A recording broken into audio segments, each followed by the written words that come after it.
My name is Russ Pisciotta. I'm the president of a grassroots organization called the Block Grain Belt Express. I'm here to speak in favor of House Bill 1027. Our group began in July 2013 soon after learning about the Grain Belt Express proposal. We feel it is unnecessary and non-beneficial to Missouri. It would needlessly create extreme hardships on landowners and farmers. It would violate property rights severely. This line would force, by eminent domain, if necessary, around 650 landowners to sell easements totaling approximately 5,000 acres in Missouri alone, in its 206-mile path across the state. I understand today very few landowners have signed easement agreements voluntarily.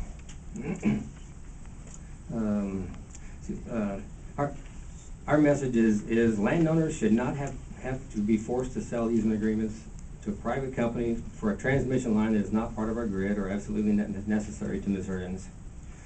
Grain Belt or any similar transmission lines that could or likely will be proposed in the future are designed to transport electricity to the East Coast, where it sells for much higher prices. That appears to be the current trend, as other companies are also attempting to adopt this lucrative business model.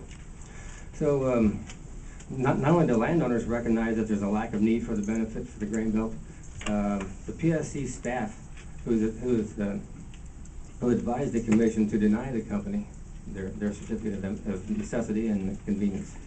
The staff is made up of utility economists, engineers, attorneys, and other experts in the field. They also found that electric rates in Missouri would not be reduced.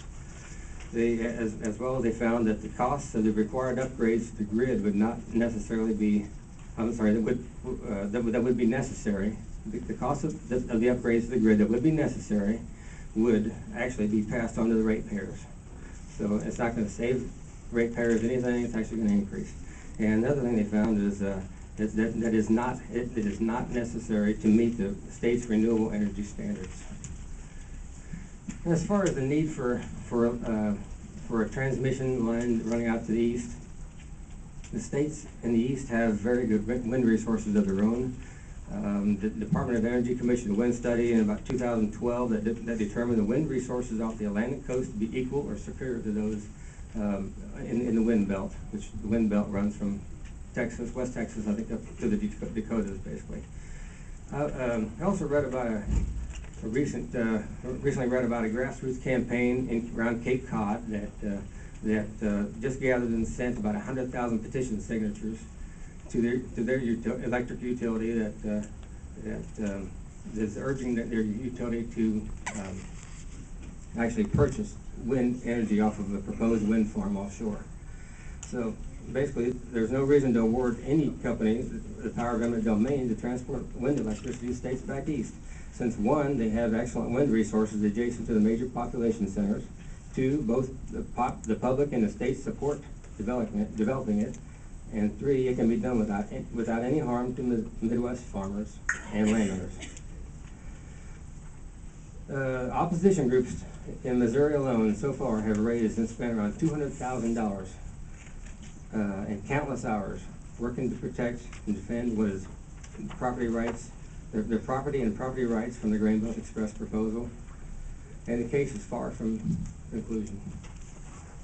So without the extreme generosity of Mr. Paul Agathon, who spoke right before me, the Missouri Landowners Alliance attorney, who is donating his time and service to the Missouri Landowners Alliance, future campaigns could easily cost landowners up to $400,000 or more in the future without his generosity.